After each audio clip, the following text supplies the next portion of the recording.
Assalamualaikum warahmatullahi wabarakatuh. Sebelumnya, perkenalkan terlebih dahulu dengan saya sendiri, Irfa Pria Pertama. Saya Bima Oktar Ramadan. Kami dari kelompok 5 akan mempresentasikan materi mengenai etika bisnis dan manajemen pemasaran Islam. Untuk materi yang pertama, mengenai etika bisnis dalam Islam.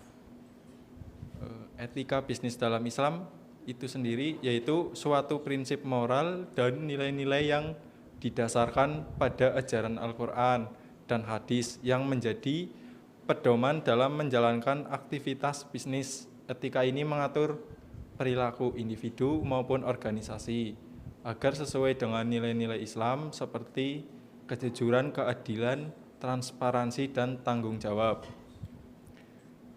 Untuk selanjutnya, Prinsip-prinsip etika bisnis dalam Islam. Yang pertama yaitu jujur. Pelaku bisnis harus jujur dalam menyampaikan informasi tentang produk atau jasa yang ditawarkan. Larangan riba. Islam melarang riba yaitu pengambilan keuntungan berlebih dari transaksi keuangan. Hal ini disebutkan amanah yaitu menjaga kepercayaan dan kejujuran dalam menjalankan bisnis dan menjaga komitmen, serta larangan gharar atau ketidakpastian. Islam melarang transaksi yang tidak jelas atau mengandung spekulasi yang berlebihan. Yang kelima, adil, yaitu bersikap sama antara satu sama lain, jujur, transparan, dan bertanggung jawab semua tindakan bisnis. Baik, untuk yang selanjutnya mengenai contoh praktik etika bisnis Islami. Untuk yang pertama, mengenai transparansi dalam produk, yaitu mengungkapkan atau menjelaskan informasi kualitas bahan dan kehalalan barang atau jasa. Kedua, terkait manajemen keuangan Islami, yaitu menghindari bunga bank dan memilih skema keuangan syariah. Tiga, tanggung jawab, yaitu perusahaan juga dapat menyalurkan dana yang mereka dapatkan dengan cara zakat, infak, dan sedekah. Tantangan penerapan etika bisnis di era modern. 1. Kurangnya pemahaman tentang etika bisnis Islami. 2. Ketidakpahaman konsumen. 3. Kurangnya infrastruktur syariah. 4. Ketidakadilan sosial dan ekonomi. Baik, yang selanjutnya terkait manfaat menerapkan etika bisnis Islami. Menerapkan etika bisnis Islami tidak hanya memberikan keuntungan secara material, tetapi juga menciptakan keberkahan dan kesejahteraan bagi semua pihak yang terlibat. Ada beberapa manfaat, yaitu yang pertama keberkahan dalam usaha, 2. kepercayaan jangka panjang, 3. keseimbangan sosial. Manajemen pemasaran Islami merupakan proses perencanaan, pelaksanaan, dan pengendalian kegiatan pemasaran yang sesuai dengan prinsip-prinsip syariah. Tujuannya adalah untuk memenuhi kebutuhan dan keinginan konsumen dengan cara yang halal dan berkah, serta mendatangkan manfaat bagi individu, masyarakat, dan lingkungan.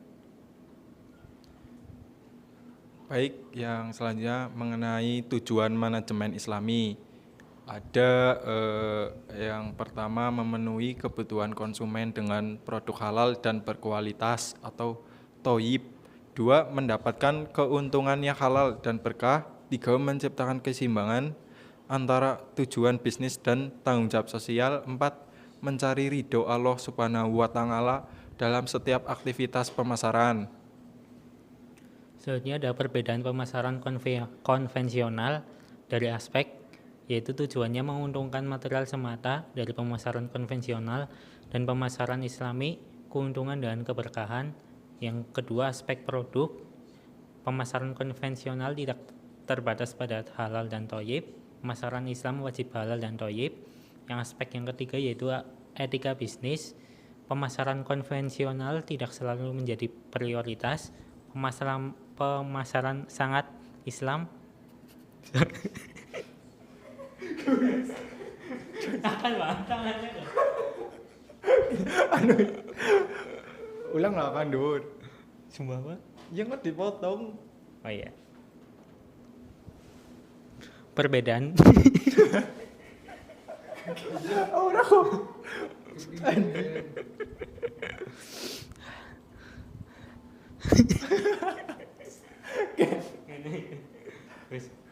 Perbedaan pemasaran konvensional dan islami. Aspek tujuan pemasaran konvensional keuntungan material semata, pemasaran islami keuntungan dengan keberkahan. Aspek kedua produk, pemasaran konvensional tidak terbatas pada halal atau thayyib, pemasaran islami wajib halal dan thayyib. Aspek yang ketiga yaitu etika bisnis, pemasaran konvensional tidak selalu menjadi prioritas, pemasaran islami sangat menjadi prioritas. Nah, untuk selanjutnya mengenai komponen manajemen Islami. Ada beberapa komponen manajemen pemasaran Islami, yaitu yang pertama produk atau halal dan thayyib, yaitu produk harus halal dan memberikan manfaat nyata. Dua, harga atau adil, yaitu harga ditetapkan secara wajar, tidak eksploitatif. Tiga, promosi atau etis, yaitu informasi yang jujur, edukatif, dan tidak manipulatif. 4, distribusi atau berkah, menjamin distribusi produk secara adil dan tidak merugikan pihak lain. Tantangan dalam manajemen islami, yang pertama kurangnya pemahaman tentang konsep pemasaran islami. 2, kompetisi dengan sistem pemasaran konvensional. 3, infrastruktur syariah yang belum merata. 4, budaya konsumerisme dan materialisme. Nah, untuk materi yang terakhir mengenai implementasi pemasaran Islami di era digital. Jadi di era digital ini penerapan pemasaran Islami memerlukan adaptasi teknologi yang tetap berlandasan prinsip syariah. Beberapa aspek penting dalam implementasinya yaitu yang pertama menggunakan platform e-commerce halal. 2, menghindari promosi yang berlebihan atau menyesatkan. 3, menyediakan informasi produk yang jelas dan transparan. 4, memanfaatkan media digital untuk edukasi konsumen tentang nilai-nilai Islami. Ulangi. Lemes kok. Emang kini dedit sih bisa ya? Nah, untuk kesel kok. Nah, untuk materi yang selanjutnya mengenai implementasi pemasaran Islami di era digital. Di era digital, penerapan pemasaran Islami memerlukan adaptasi teknologi yang tetap berlandasan prinsip syariah. Beberapa aspek penting dalam implementasinya itu. Kenapa sih seperti itu? Ya lainnya yakin kok. Bisa sambung sih. Dikit lahir lah. Opo. Apa nyong pengen nih? Nyong bae. Untuk materi. Komennya mau? Kok ya cekal. Untuk materi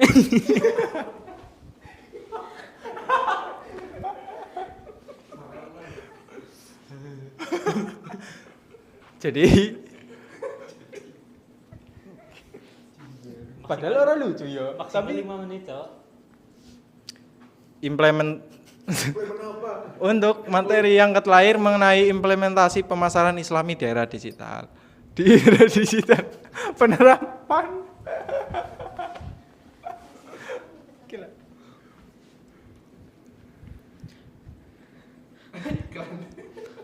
Implementasi. Malah gue iki. Kok jago ya sih? Wis pasir.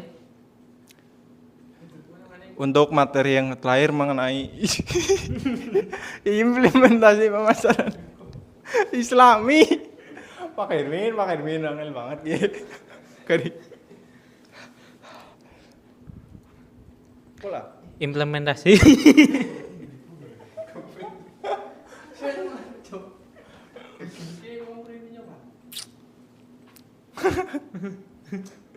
Siapa lagi? Pola. Nyong. Implementasi. Nyong lah habis.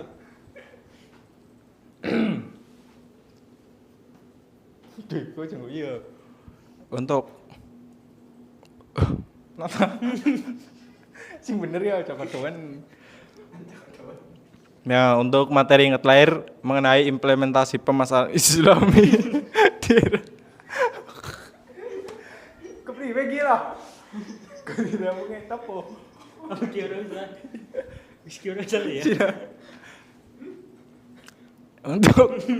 Untuk yang selanjutnya mengenai implementasi pemasaran Islami di era digital. Apa? Ulangilah, Sir. Yang baik. Implementasi pemasaran Islami di era digital. Satu, gimana? Kocak. Implementasi pemasaran Islami di era digital. 1. Menggunakan platform e-commerce halal. 2. Menghindari promosi yang berlebihan atau menyesatkan. 3. Menyediakan informasi produk yang jelas dan transparan. 4. Memanfaatkan media digital.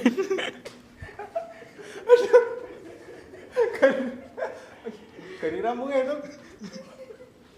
Bisa kira salah. Ayo Sir, mana nomor Sir? Nah, untuk materi yang terakhir ini mengenai implementasi pemasaran Islami di era digital. Di era digital, penerapan pemasaran Islami memerlukan adaptasi teknologi yang tetap berlandaskan prinsip syariah.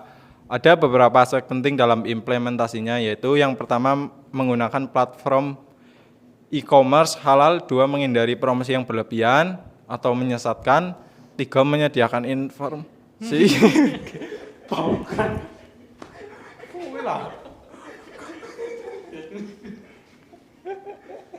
Bisa kan teman gue lah, Pak. Yuk balik ini. Kayak banyak komoder Sir. Kok yogi aku? Untuk materi yang terakhir mengenai implementasi pemasaran Islami. Apa sih? Bener ya mau.